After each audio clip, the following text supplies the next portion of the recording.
Om Jnana-timirandhasya Jnananjana-shalakaya Chakshur-unmilitam yena Tasmai Shri-gurave Namah.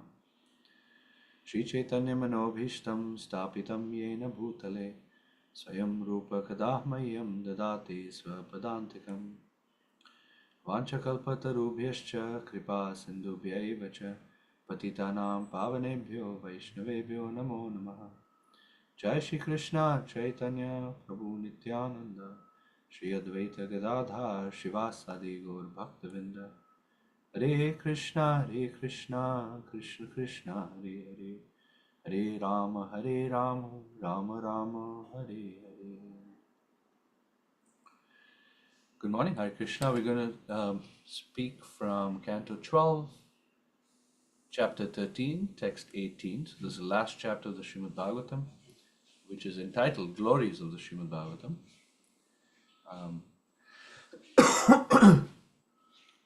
And this verse is, I'm going to share my screen. This verse is in the same meter as the first couple of verses of the Srimad Bhagavatam. In the very beginning, in the first canto, we hear glories of the Bhagavatam, the first three verses. And towards the end of the Srimad Bhagavatam also, there's so much glorification of the Bhagavatam. And what's beautiful about the Srimad Bhagavatam, what Srimad means beautiful, what's beautiful of the beautiful Srimad Bhagavatam is how we see resonance in different parts of the Bhagavatam. In the beginning of the Srimad Bhagavatam, verses are there that connect with verses at the end of the Bhagavatam as well. I'll give you an example. If you look at text 19, for example, if you look at text 19 in the last chapter of the Srimad Bhagavatam, you'll see this phrase that says, Satyam Param Dhimahi. And then, as you may remember, in the very first verse of the Bhagavatam, we have the last three words as Satyam Param Dhimahi. So immediately it resonates for us. Ooh, I read that in the very beginning, because when you have this Satyam Param Dhimahi, it reminds you of the Gayatri Mantra. And therefore, Jiva Goswami and other devotees in our Acharya disciplic succession, they describe that the Srimad Bhagavatam is a commentary on the Brahma Gayatri Mantra, evinced by the fact that you will see this phrase Satyam Param Dhimahi in the beginning and at the end. So that's text 19. Go back to text 18, which is the verse I wanted to read today. Om Namo Bhagavate Vasudevaya. Om Namo Bhagavate Vasudevaya. Om Namo Bhagavate Vasudevaya. So the meter is very beautiful, and it's just like the first verse of the Bhagavatam.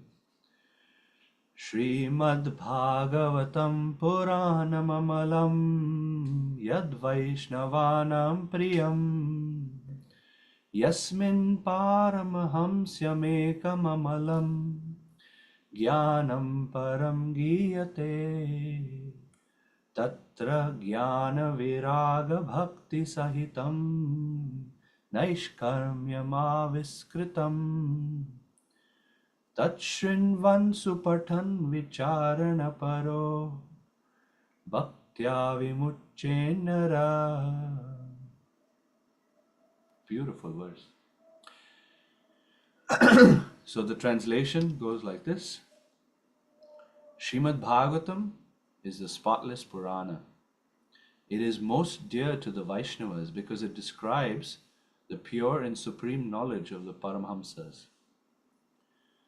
This Bhagavatam reveals the means for becoming free from all material work, together with the processes of transcendental knowledge, renunciation, and devotion.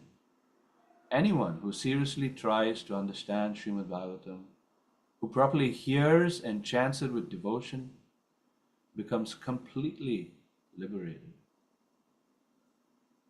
So it's a strong marketing program towards the end of the Bhagavatam that glorifies the power of the Srimad Bhagavatam.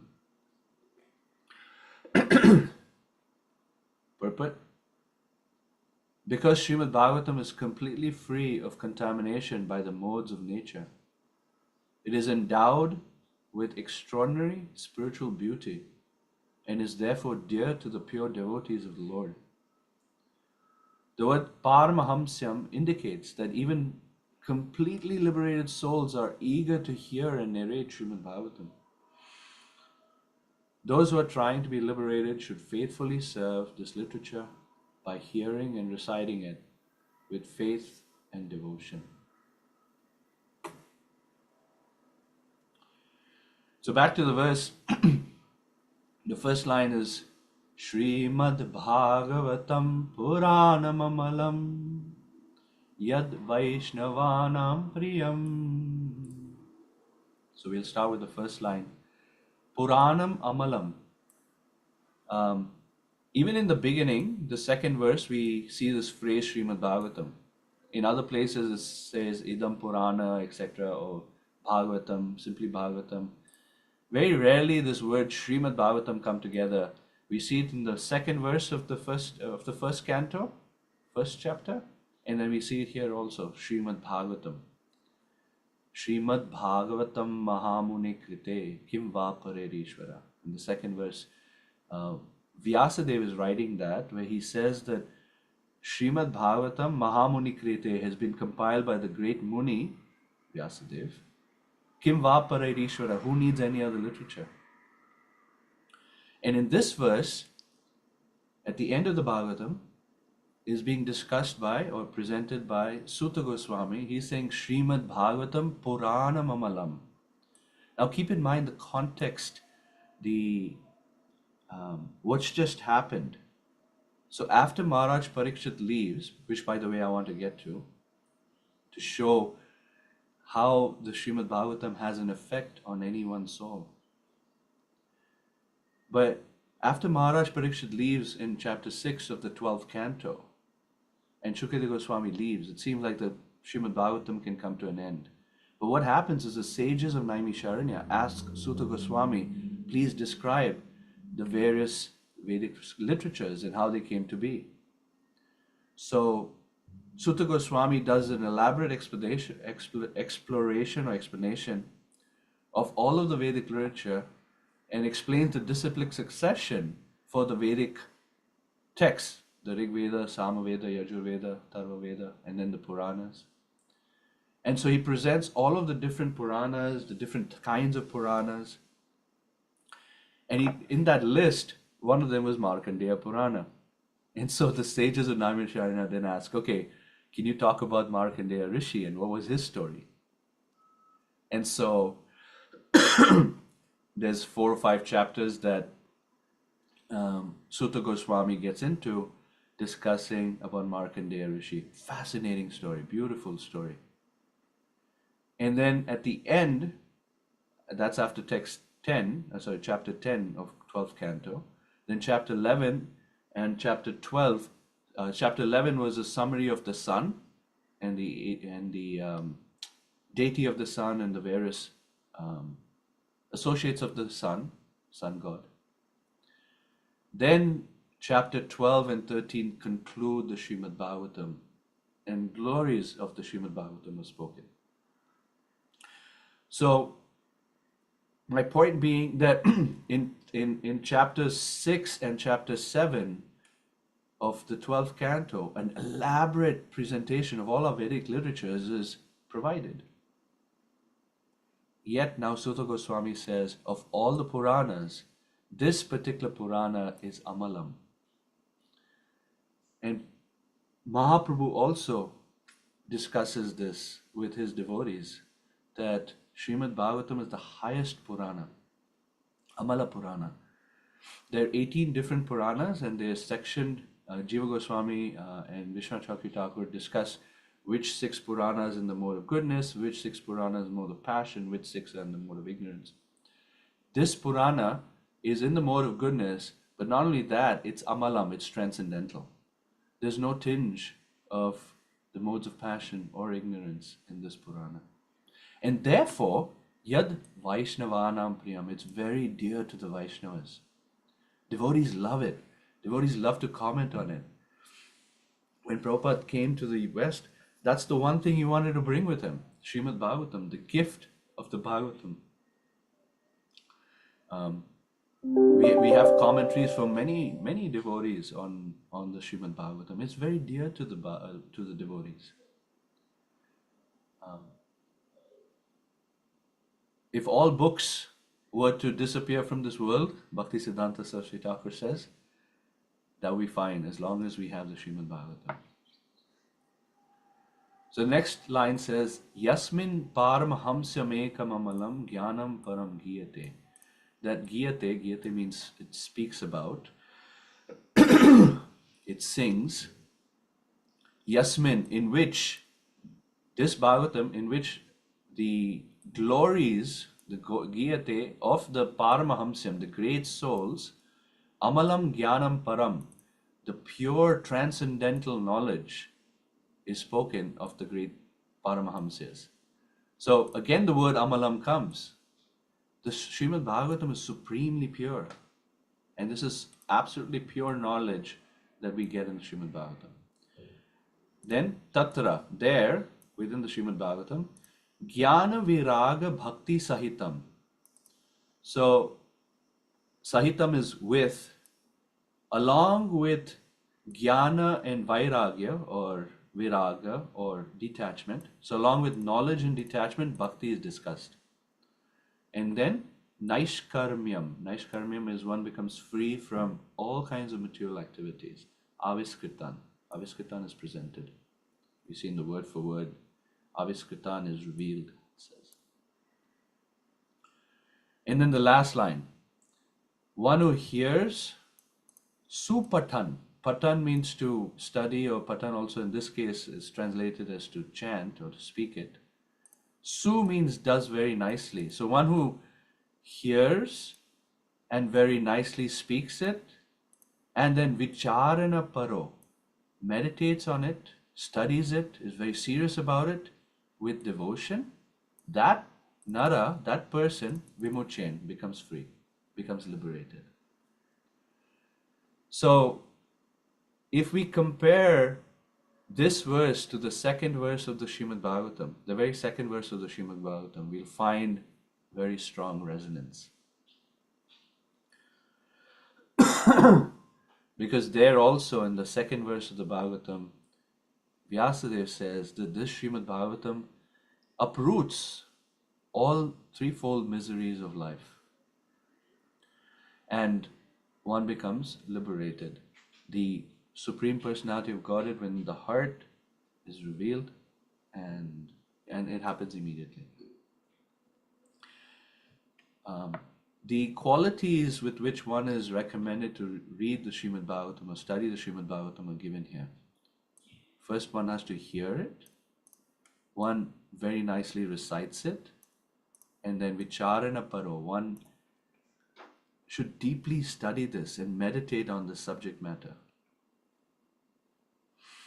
In the Advaita philosophy, or the Advaita line, they often encourage that followers do these three things: Shravana, Manana, and Nididhyasana.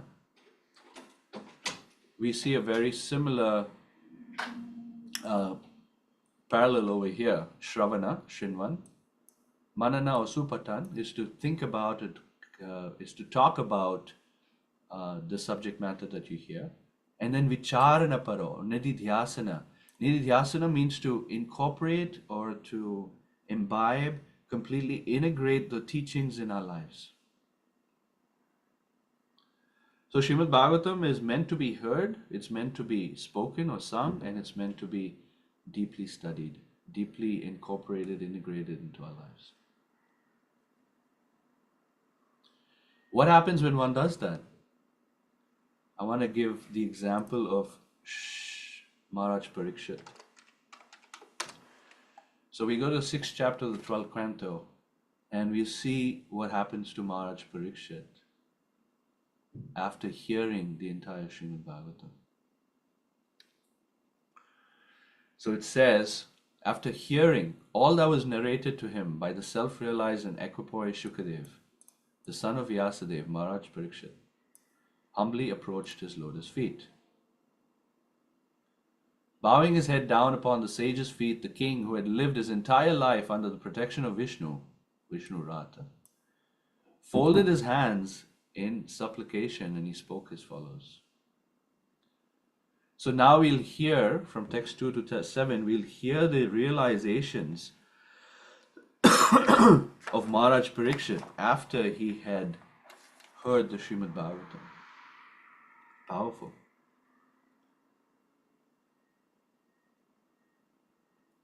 Text 2. Maharaj Parikshit says, I have now achieved the purpose of my life because a great and merciful soul like you has shown such kindness to me. You have personally spoken to me this narration of the personality of Godhead Hari, who is without beginning or end. So we see in Maharaj Parikshit, first verse that he expresses, by the way, these are his last words that he speaks before he dies. I've achieved the purpose of my life. How many of us, if we were to, let's say at this moment, be asked to exit the material world, would we be able to say, I've achieved the purpose of my life? What fortune to be able to say that, to be able to feel that. Maharaj Parikshit says, I have achieved the purpose of my life. And then, with deep gratitude, he offers his words to say, you are a great and merciful soul, Karuna Atma. You've shown such kindness to me because why? You've spoken about Krishna to me. Someone who's without beginning or end, I am now connected to that person who's without beginning or end. In other words, time doesn't affect me. Maharaj Parikshit is saying that he is timeless. He experiences timelessness. That's the gift of the Srimad Bhagavatam. The Bhagavatam gives us the sense of timelessness. Otherwise, life can feel like spinning a fan. Think about sitting on the outer edge of a spinning fan. It can be a wild ride. As the days and nights pass in our life, we might experience so much turmoil, like the spinning of a fan.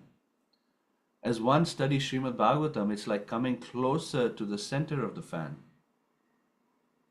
And when you come to the center of the fan, even though the fan is spinning, you don't experience any movement because you're connected to the absolute truth from which the entire material world is spinning. So Maharaj Parikshit is expressing, without beginning or end, I'm connected now to the Supreme Lord because of you speaking about him to me. So the real timelessness, the feeling of peace comes from such intense and deeply studied practice of the Bhagavatam. Then he says, I do not consider it at all amazing that great souls such as yourself, whose minds are always absorbed in the infallible Supreme Lord, show mercy to the foolish conditioned souls, tormented as we are with the problems of life. Text 4. I have heard from you the Srimad Bhagavatam, which is the perfect summary of all the Puranas and which perfectly describes the Supreme Lord Uttama Shloka. And so now he says what's happening within his heart.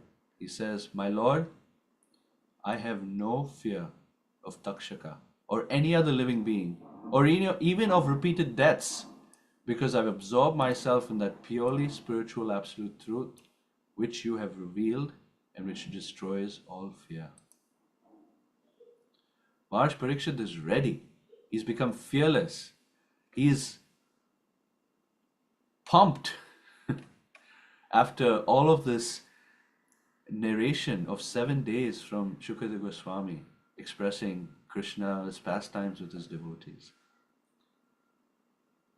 This is one of the symptoms, side effects you could say, of nicely hearing the Srimad Bhagavatam is that one becomes fearless, truly. And anxiety starts to reduce, the heart becomes more peaceful, connected, happy. And Maharaj Picture is ready for anything, even a snake bird biting him.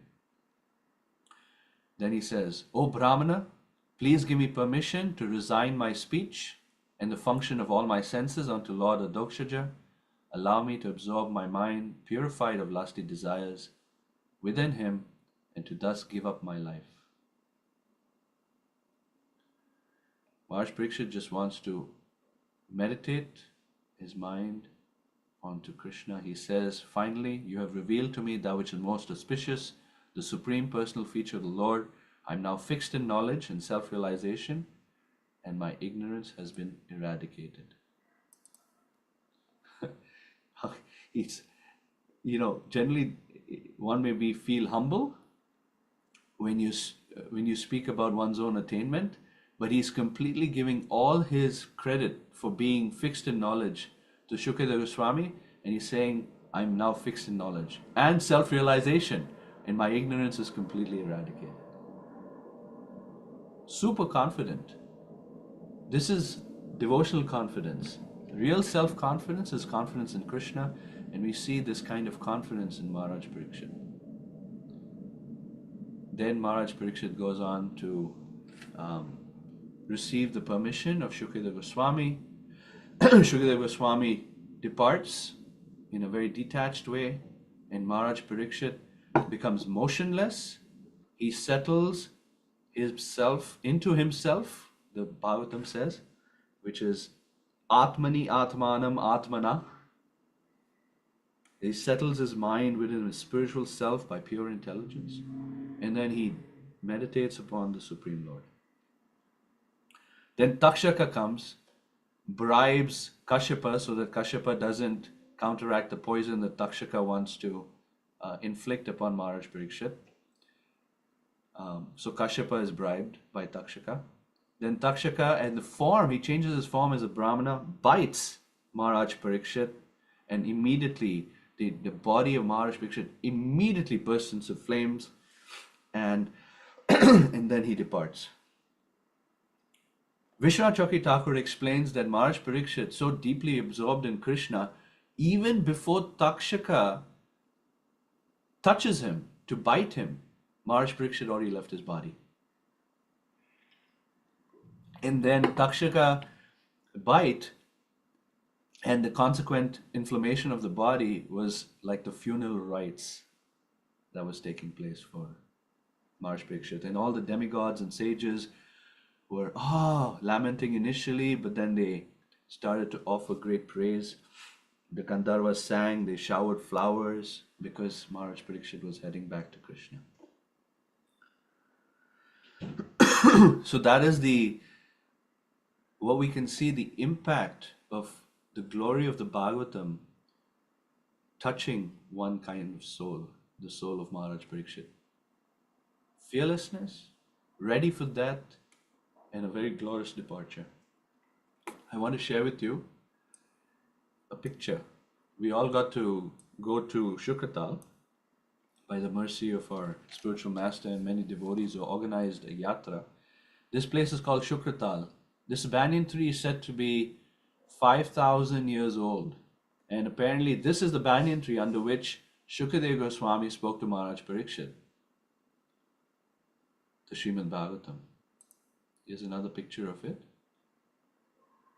There's some discrepancy or some, I would say, argument whether Bhagavatam was spoken here or next to on the bank of Yamuna. Anyway, this is one of the places where potentially Srimad Bhagavatam was spoken. It's called Shukratal. Here you see some pictures of the surrounding area. There's a huge Hanuman statue. You may not be able to see it, but it's in the distance there. Another picture. There's a Hanuman statue. Anyway. So that's this Shukratal. Here's a deity of Maharaj Parikshit, Shukadeva Goswami, and Krishna in the center. On the right is a deity here of Shamik Rishi and his son Shringi, and the sages on the left. And this we were hearing class from Bhakti Chaitanya Maharaj and from Shri Swami. Many devotees had come, about 600 devotees at the yatra. This is all in Shukratal, the place where Maharaj Parikshit heard Srimad Bhagavatam. Okay. All right, that's the end of the class. Srimad Bhagavatam ki jai, Srila Prabhupada ki jai. Does anyone have any comments or questions or thoughts?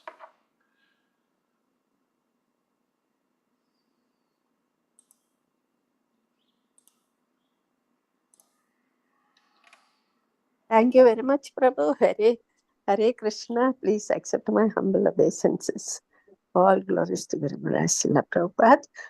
Very wonderful class, Prabhu, and the way it ended, right, with all those, right where it happened. Thank you very much. It's amazing, and coming from you, it is, even more deepening our appreciation. I don't have any realization. No, that's really great, Prabhu. Thank you so much. I wish I had affection for Bhagavatam. Thank you. Hare Krishna, Prabhuji. Please accept my humble obeisances. All glories to Srila Prabhupada, all glories to Srimad Bhagavatam. Prabhuji, wonderful class. I'm left speechless, actually. Particularly how you connected the first verse and the last verse of Srimad Bhagavatam. That is so wonderful. I really don't have much to say, but I think I'll remember this particular class for a very long time. Thank you. Hare Krishna. Thank you for your kind words. Hare Krishna. Hare Krishna, Prabhu. Please accept my humble obeisances. All glories to Srila Prabhupada and Srila Gurudev. Thank you so much for the wonderful class, Prabhu. And I was thinking that what you said, like what Srila Vishwanath Chakravarti Thakur said, that, Maharaj Parikshit already left the body, right? Yeah. So that made so much sense. I was thinking, rather than devotee getting bitten by the Takshaka, he already left the body. And then, Krishna took care of him. Yes. Nice point. Thank you. Thank you, Prabhu. I wanted to just share something with respect to reading and absorbing ourselves in Srimad Bhagavatam that was inspiring to me from His Holiness S.B.K. Maharaj's recent visit to Naperville. And one sentence he said, really kind of catapulted me into a deeper study of the Srimad Bhagavatam in the last few weeks. He said, some things are so important that you're not going to find the time. You have to make the time. Yeah. So, death is approaching very fast. All of us, on this call and in our community are getting old, where we're seeing it right in front of our eyes. So this is so important that we're not going to find the time. Our lives are just so busy. I think each one of us is just like this, large amount of service, personally, to the community, professionally, on our plates.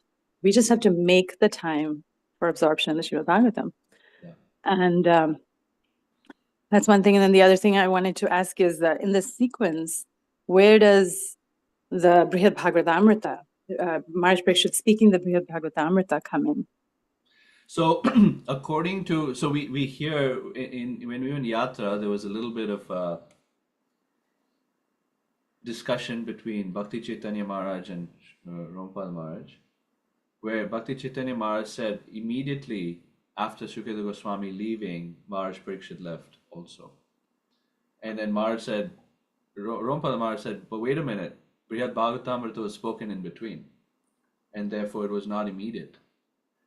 And I just reread some of this early this morning, and then in the backward glance, which is a commentary or the compilation of commentaries and his own, Purijan Prabhu says that it's fascinating and amazing how Shukadeva Goswami left just before Maharaj Parikshit leaves.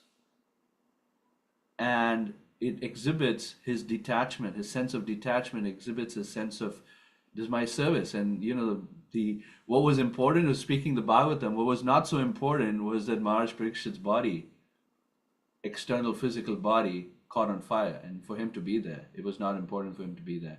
So it's amazing how much detachment Shukadeva Goswami had, that just before, he could have stayed a little bit just to watch what happened to Maharaj Parikshit and be there to bless him. But he didn't. He left as soon as the service was over. So that was comment by Bhurijan Prabhu in the backward glance. Yet, what Ramapada Maharaj also said is true, is that according to Brihad Bhagavatamrita, Janmay went to his mother, explained the Srimad Bhagavatam to his mother in between, before Maharaj Parikshit left. So it's not so clear, and it's one of those mysteries that we'll have to just live with. There's different perspectives. It could be both, because Krishna is mystical anyway. Thank you. That's good enough for me. Okay. All right. I think we can end here. It's 8:05. Some of us probably have meetings at 8 o'clock, like myself. Wish you all a wonderful rest of your day. And my prayer for myself and all of us is that Shinvan Supatan and Vicharana Paro, may we hear, speak about, and deeply imbibe the message of the Bhagavatam, so we can become fearless and deeply connected to Krishna in a way that we can say at the end of our life, I've achieved the purpose of my life. May that happen for each one of us. Hare Krishna. Srila Prabhupada ki jai. Thank you. Beautiful Bhagavatam, beautiful class.